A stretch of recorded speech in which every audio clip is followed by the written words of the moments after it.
আগতে আমি মানে মাঘ বিহু যেতিয়া পাতোঁ তেতিয়া আমি কি কৰোঁ, এনেকৈ গোট খাই পেলাই মানে কেইবাটাও আচলতে মানুহ গোট খোৱাতকৈ ল'ৰাবোৰ গোট খাই পেলাই এনেকৈ চুঙা চাউল পুৰি আৰু পিছত ডাঙৰ সৰু চব মিলাই পেলাই চবে মিলি খোৱা হয় আৰু এতিয়া সেইটো আগৰ আছিলে। কিন্তু এতিয়া আকৌ কি হৈছে, এতিয়া সেই ল'ৰাবোৰ নাই কৰা, মানুহবোৰ কৰা ল'ৰাবোৰে নকৰে, এতিয়া এই বুঢ়াবোৰেহে কৰিব লগা হৈছে। গতিকে এতিয়া মানে বস্তুটো অলপ ওলোটা হৈ গৈ আছে।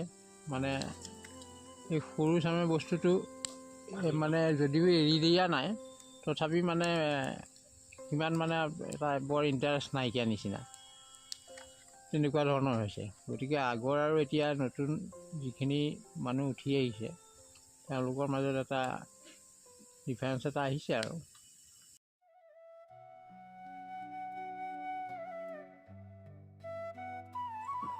মজাটো আগৰ বেলেগ আছিলে। মানে কি, আগতে এই মানে ঠিক এটা সৰুও নহয় ডাঙৰো নহয় তেনেকুৱা চামৰ ল'ৰাখিনি মানে 12 বছৰ 13 বছৰ হৈছে তেনেকুৱা ধৰণৰ ল'ৰা ছোৱালীখিনি এসপ্তাহৰ আগৰ পৰাই এই কাৰবাৰটোত লাগিয়ে যায়। খৰি খেৰ যোগাৰ কৰি আকৌ পানী হিলৈ কাৰবাৰটো আছেই। এসপ্তাহ 10 দিনমানৰ আগৰ পৰা দুটা এটা মানে পানী হিলৈ ফুটায়েই থাকে। মানে বেছিকৈ নুফুটাই, মাঘৰ বিহুৰ দিনাখন ফুটোৱা দি, কিন্তু 2টা 4টা এনেকৈ আৰু ডেইলি মানে আবেলি পানী হিলৈ ফুটায়। ঠিক তেনেকৈ আকৌ আৰু সেই সময়ত কিন্তু পানী লৈহে ফুটায়, খোৱা বোৱা কাৰবাৰবোৰ নহয়।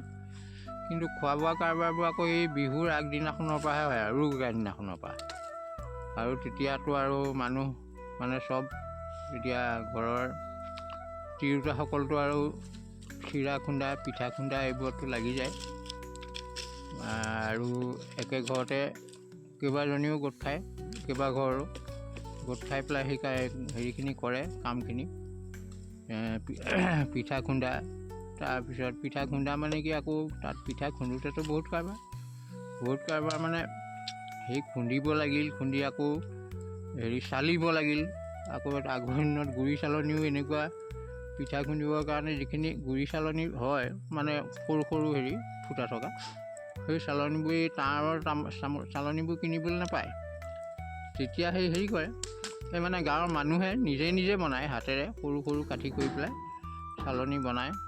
সেই চালনীয়ে আকৌ পিঠাগুড়ি খুন্দি এই খোৱা, এই পিঠা বনোৱা, তাৰপিছত আকৌ চুঙা পিঠা খোৱা, এই কাৰবাৰবোৰ কৰে। আৰু সেই সময়ত কি হয়, প্ৰায় মানে এই 10 দিনমানৰ আগৰ পৰা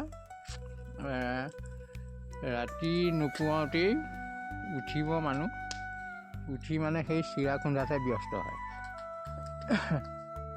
আৰু আগৰ দিনততো আৰু এনেকৈ হেৰিও নাই, এই বেপাৰৰ কাৰবাৰো নাই, চিৰা বেচা কিনা, সেইবোৰ আৰু ঘৰতে বনাই ঘৰতে খায়, চবেই নিজে কৰে। গতিকে বজাৰৰ ওপৰত নিৰ্ভৰ কৰিব নালাগে। এতিয়া আকৌ আমি বজাৰৰ ওপৰত নিৰ্ভৰ কৰিব লাগে নহয়, পিঠা কিনিবলৈ যাব লাগিব বজাৰলৈ। তাৰপিছত চিৰা, আগতো ঢেঁকীত খুন্দে চিৰা, সেই চিৰাবোৰ খাবলৈও ভাল।